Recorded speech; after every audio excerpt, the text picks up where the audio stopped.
you've coached the Texas Triangle, Houston, Dallas, and now San Antonio. I mean, that's got to be kind of cool. Yeah, I might be the only one that's done that, so it is cool. Wade Phillips will now head up the San Antonio Brahmas as he continues his coaching career in Texas in big board sports. Minus Victor Wembanyama, the Spurs are playing at the Charlotte Hornets right now, the front end of back-to-back games of the Silver and Black. This is the second and final regular season meeting between the two sides. Wemby is out tonight for rest, but Zach Collins is available and is in the starting lineup. He's been down with an ankle sprain. Tonight also gets Spurs point guard Trey Jones one step closer to seeing and playing against his older bro and Washington Wizards point guard Tyus Jones, who will host the Spurs tomorrow night. Yeah, it's a really cool feeling. There's nothing like it. It never gets old, no matter how many times we play against each other. I'm always looking forward to it. I always know exactly what day we're playing before the season, circling the date and everything. So it's just one of those things that, you never will take for granted, and just super thankful to be in that position at all times. Spurs and Hornets are in the first quarter, and at last check, the Hornets were up 7-6. We'll have highlights and post-game tonight on the Night Beat. San Antonio Brahmas head football coach Wade Phillips stopped by KSAT12 to talk about taking over the team and the upcoming UFL season that kicks off March the 30th. He coached up the XFL Houston Roughnecks last season, and now he's going to lead the Brahmas. And we started off by asking Wade how much he likes the Alamo City. I love it. Yeah. Oh, yeah. It's a great place to be, and the fans are great. I was here with the Cowboys, and the fans came out every day. I mean, just mobs of them. It's a football city, but it's also a great place to visit. Sure. And your thoughts about taking over as head coach of the San Antonio Brahmas? Yeah, I'm excited about it. We're going to have a good team here. We're looking forward to it because the fans here are great, and we want the team to be great too. Why do you still coach? Because I love it, I love what I do, and to have the opportunity, I'm grateful for. But it's what I've done for a long time, and I think I do it well. When it comes to the Cowboys' wild card playoff loss to the Packers, Wade said he feels badly for Jerry Jones, and hey, the Eagles got beat too. Now the facility is really nice. Obviously, we trained here yesterday. It was really good. The field has been great. And really nice people. Just a little bit cold, but no, it's been great since we've been here. Were you expecting it to be this cold? I wasn't expecting it to be this cold. When I think of Texas, I think of a little bit warmer, but nah, it's all right. At least it's not like blistering heat, either. So I think we should be fine. Shaq Moore and Team USA are here in town and training at Toyota Field, getting ready for their friendly tomorrow with Slovenia, the first friendly encounter between the two sides on U.S. soil. It's colder here than what Team USA expected, but they're still having a good time preparing. Walking out on the field, see the compactness, the tightness of the stadium, the field's in great condition. I'm really excited about this opportunity for the group to play in front of a great atmosphere and kick off 2024. USA will open its 2024 schedule tomorrow when they host Slovenia at 2 p.m. at Toyota Field. All right. Let's see how that affects them, the weather. Exactly. We'll be right back.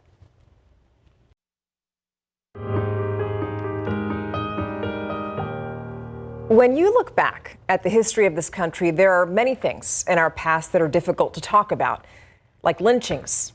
You really don't hear about them, but they happened. In fact, the NAACP found records, and they say that between 1882 and 1968, more than 4,700 people in the U.S. were lynched. Hundreds of those killings happened right here in Texas. Jesse DeGollado tells us the story of a 12-year-old boy who was killed 95 years ago near Helotes. The ruins that seem to defy time are all that remain of the old Cepeda homestead. My great-grandfather and my grandfather were both born in that house. Albert Cepeda says his family was one of the first to settle out here in the mid-1840s, not long after Texas had won its independence from Mexico.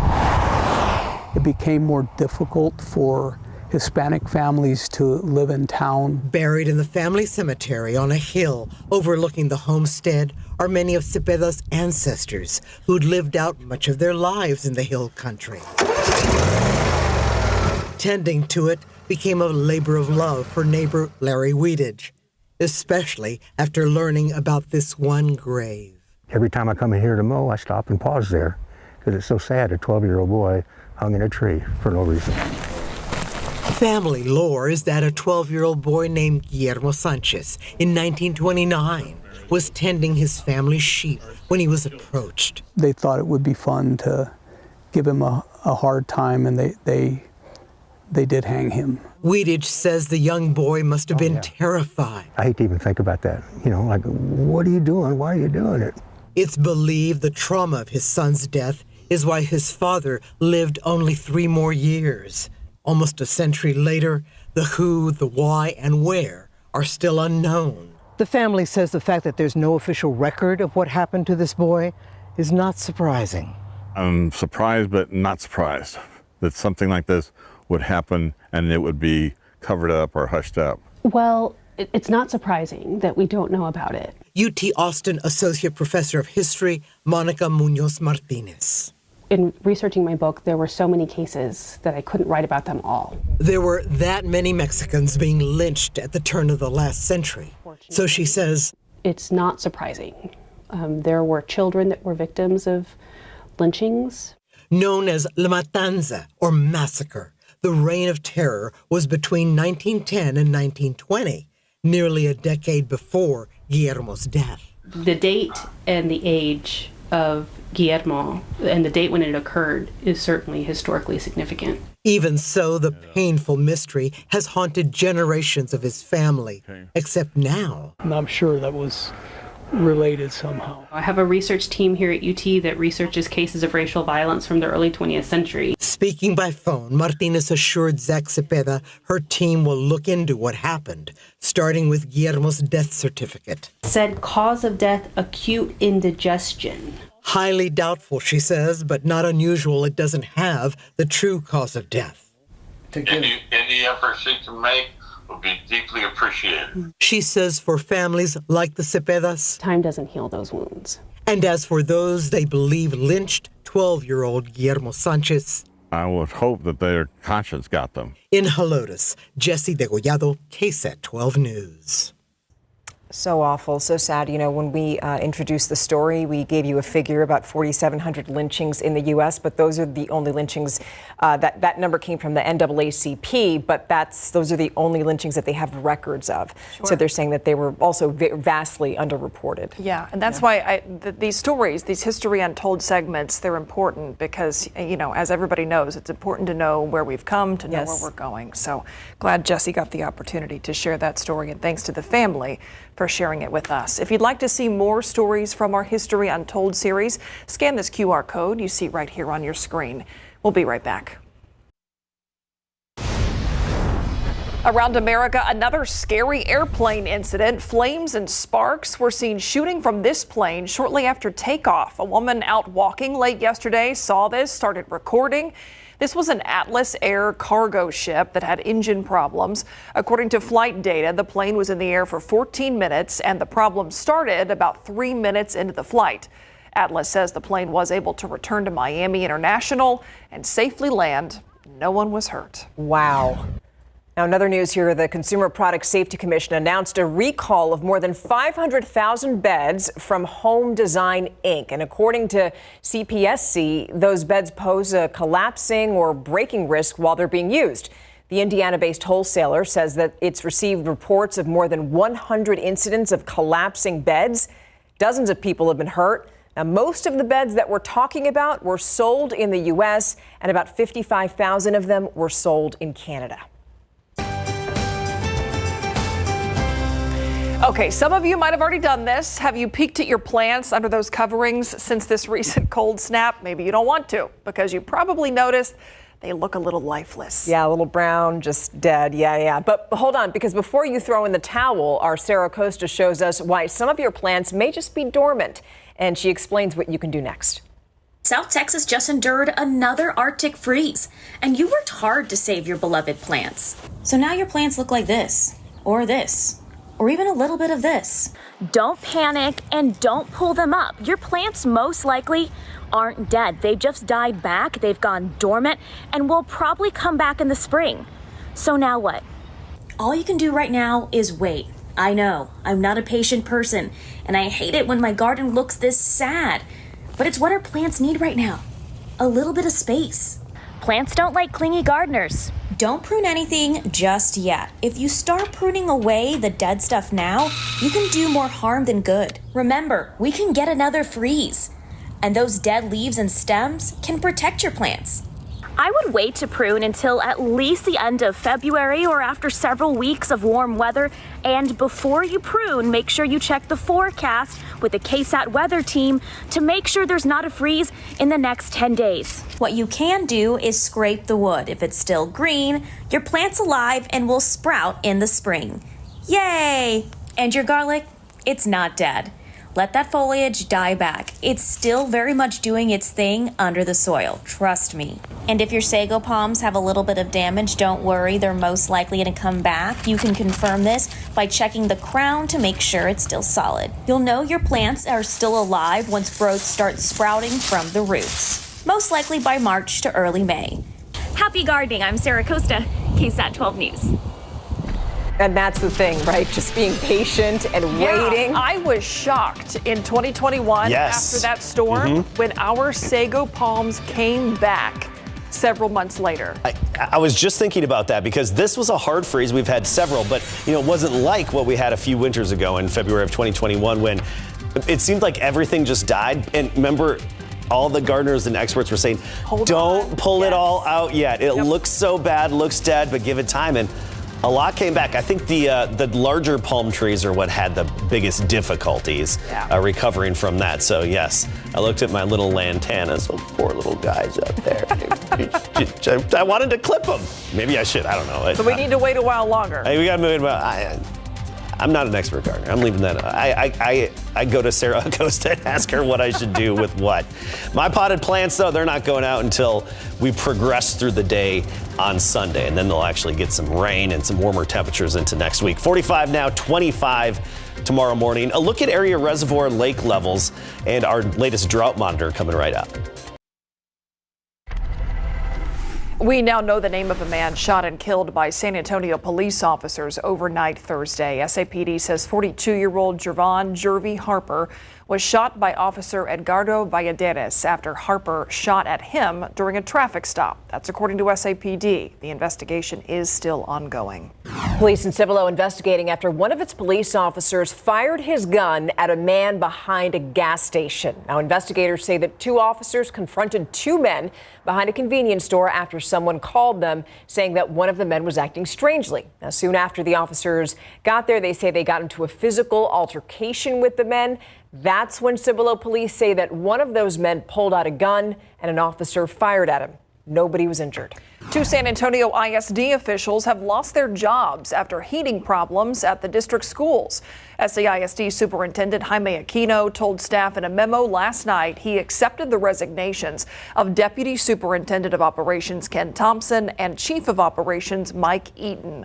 All of the district's 98 schools have been out for the past 2 days because of a lack of heat.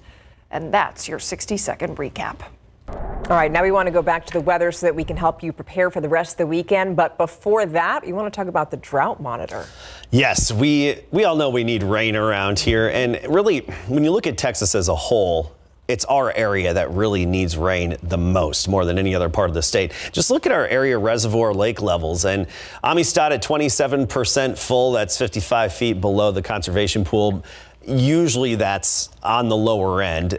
Canyon Lake, though, at 60% full, that's 21 feet below the conservation pool. That's a record low. Of course, Medina, really low. Medina, very susceptible to big drops and even big rises when we get some good spring rains. But you look at the drought monitor and pretty much the entire KSAT12 viewing area either in drought or abnormally dry, which is that yellow color. Not exactly a drought category quite yet, but starting to get abnormally dry along the Gulf Coast and even farther west of town. It's right here, Bexar County, Kendall County, Comal County, Guadalupe, Atascosa, Medina, Bandera, right up and down I-35 and up 281 as well. That's where we have the extreme drought. Now, keep in mind, this was exceptional drought just a few months ago.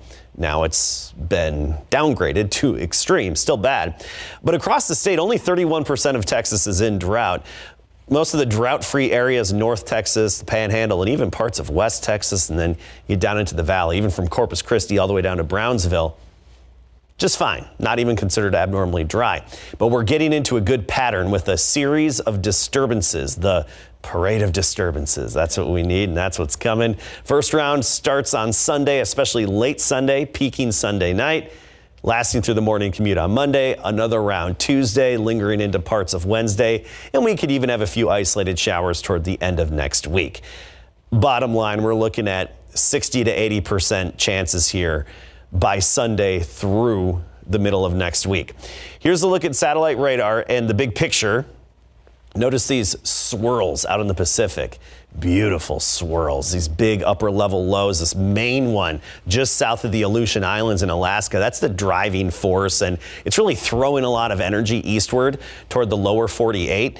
And when I say beautiful, this is what I'm talking about. Check out the water vapor imagery and just the nice little vortices and eddies that you see in there, the detail. Anyway, it's throwing these disturbances our way. They turn into our parade of disturbances, our rainmakers, starting Sunday. And by the way, early Sunday morning at sunrise, a few sprinkles may lead to a very light, insignificant glaze on mailboxes and a few branches and street signs in the hill country early on Sunday morning at sunrise. That's it. Otherwise, we're looking at liquid variety and nothing to worry about travel-wise either.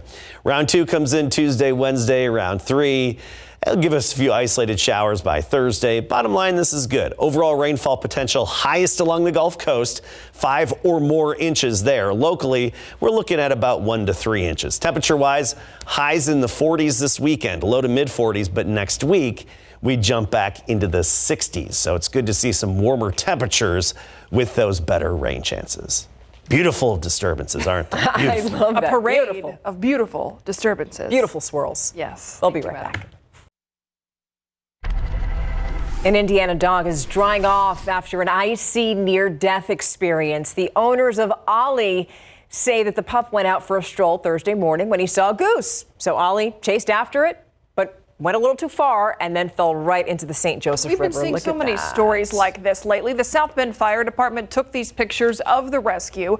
Ali is back at home safe and warm, but his family says he is still bummed he didn't get that goose. But he's okay. That's all that matters. Now, here's something to think about. So a lot of us order clothes online and then wait for those items to arrive at home. But if the clothes don't fit, what do? You know, you have to pack everything back up, take it to the post office, UPS or FedEx. Well, listen to this.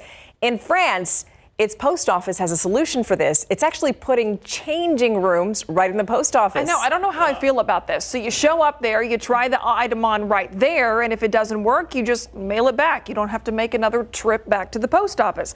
One branch in Paris installed a changing room made to look like a French mailbox, that big yellow thing you saw. Mm-hmm. It has seating, it's got a mirror, it's got a shelf to put your packages for immediate returns. I wouldn't want to stand in line for that, though. Yeah, it depends. It's weird. Also depends on the item, you know? That's true. But I like the thinking. Okay, people at one South Florida community, they were surprised to see that right there. A crocodile sunning on a boat dock. The croc was already tagged, and state wildlife officials say that she is in her natural habitat. Unlike their relatives, the alligator, crocodiles are threatened in Florida, and for that reason, they cannot be moved. And it is unbothered. Clearly. So those Fort Lauderdale neighbors they're just going to have to get used to the scaly visitor until it decides to leave. But that could take up to 2 weeks. Just stay away. Yeah, she's going to take her time. We'll be right back. Sunny and chilly tomorrow, chilly on Sunday, and early in the morning when we could have a few very light sprinkles up to and around sunrise. There's the chance that we could see a very light glaze on elevated surfaces such as mailboxes, a few tree branches, maybe a car windshield, but little to no impact, and travel will be just fine very early on Sunday. Then the warmer air takes over and we just have rain to talk about, and some good rain that's going to gradually progress and develop throughout the day, turning into some pockets of heavy showers and non-severe thunderstorms late Sunday night into early Monday morning. Then a damp pattern off and on, periodic rain through next week.